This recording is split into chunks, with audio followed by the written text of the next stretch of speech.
Sentía náuseas. Náuseas de muerte después de una larga agonía.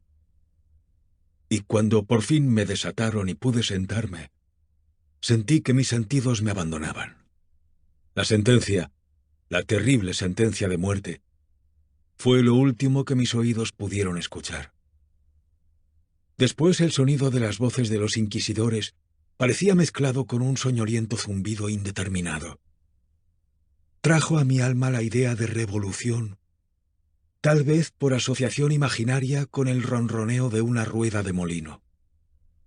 Esto duró solo un instante, pero luego no oí nada más.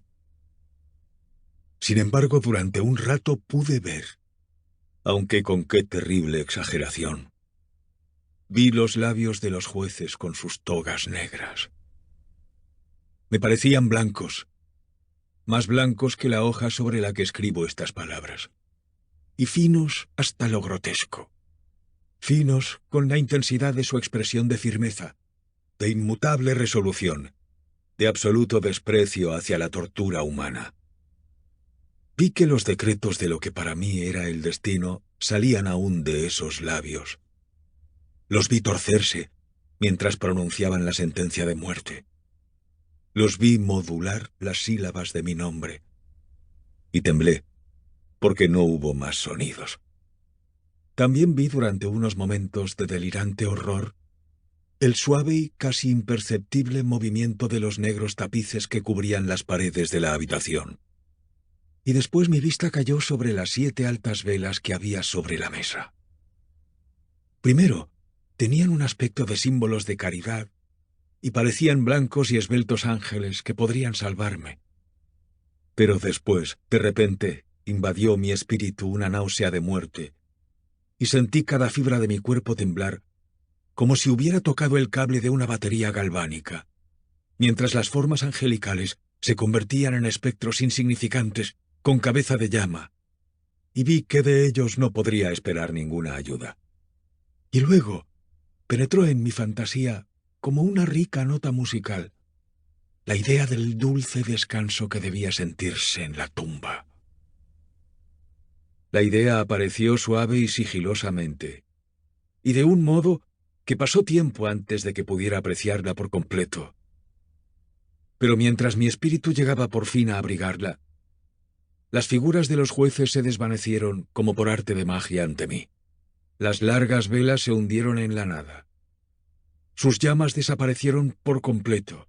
Sobrevino la negra oscuridad.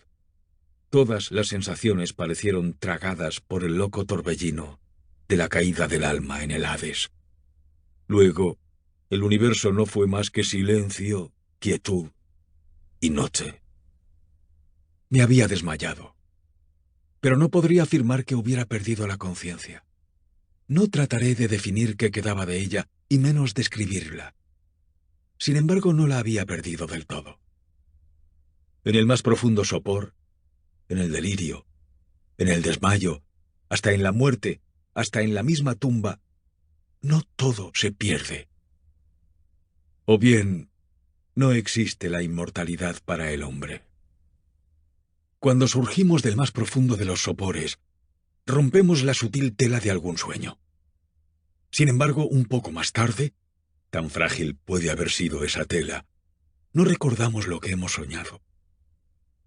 En el regreso a la vida, después de un desmayo, pasamos por 2 etapas. Primero, la del sentido de la existencia mental o espiritual. Segundo, la del sentido de la existencia física. Parece probable que si, al llegar a la segunda etapa, pudiéramos recordar las impresiones de la primera, deberíamos descubrir que estas impresiones son elocuentes del abismo que se abre más allá. ¿Y qué es el abismo? ¿Cómo podríamos al menos distinguir sus sombras de las sombras de la tumba? Pero si no se recuerdan las impresiones de la primera etapa por propia voluntad, aún después de un largo período, ¿no se presentan inesperadamente mientras nos maravillamos preguntándonos de dónde proceden? Quien nunca se ha desmayado no descubrirá extraños palacios y caras fantásticamente familiares en las brasas del carbón. No contemplará flotando en el aire las melancólicas visiones que la mayoría no es capaz de ver. No meditará mientras respira el perfume de alguna nueva flor. No sentirá que su mente se exalta con el significado de alguna cadencia musical que nunca antes ha llamado su atención. Entre frecuentes y reflexivos esfuerzos para recordar, entre verdaderas batallas para apresar algún vestigio del estado de aparente aniquilación en que mi alma se había hundido, hubo momentos en que soñé con el triunfo. Brevísimos períodos en los que pude evocar recuerdos que, pensados con mi lucidez posterior, solo podían referirse a aquel momento de aparente inconsciencia. Estas sombras de recuerdo me hablan, sin claridad, de altas figuras que me alzaron y me llevaron en silencio, descendiendo más y más, hasta que un horrible mareo me oprimió por la sola idea de lo interminable de ese descenso.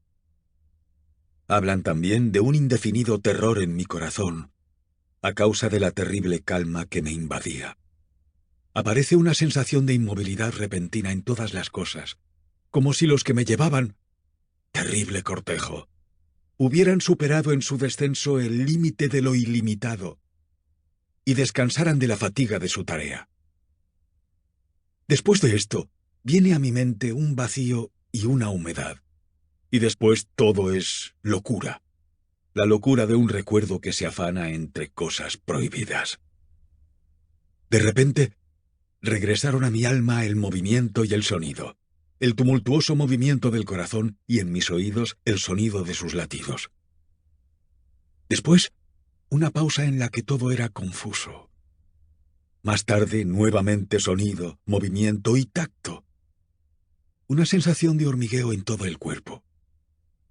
Y luego, la mera conciencia de existir, sin pensamiento. Una situación que duró mucho tiempo. Después, de repente, el pensamiento y un terror estremecedor, y una lucha para comprender mi estado real. A continuación, un profundo deseo de recaer en la insensibilidad. Luego, un violento revivir del alma y un triunfal esfuerzo por moverme. Y entonces, el recuerdo vívido del proceso, de los jueces, de los tapices negros, de la sentencia, de la náusea, del desmayo. Después, total olvido de todo lo que siguió, de todo lo que tiempos posteriores y un obstinado esfuerzo me han permitido recordar vagamente. Hasta entonces no había abierto los ojos. Sentía que yacía de espaldas y no estaba atado. Alargué la mano que cayó pesadamente sobre algo húmedo y duro. La dejé allí durante algunos minutos, mientras intentaba imaginar dónde estaría y qué pasaría conmigo. Deseaba abrir los ojos, pero no me animaba. Temía la primera visión de los objetos que me rodeaban. No tenía miedo de ver cosas horribles, sino que me horrorizaba la posibilidad de que no hubiera nada para ver. Finalmente, con una extraña desesperación, abrí mis ojos.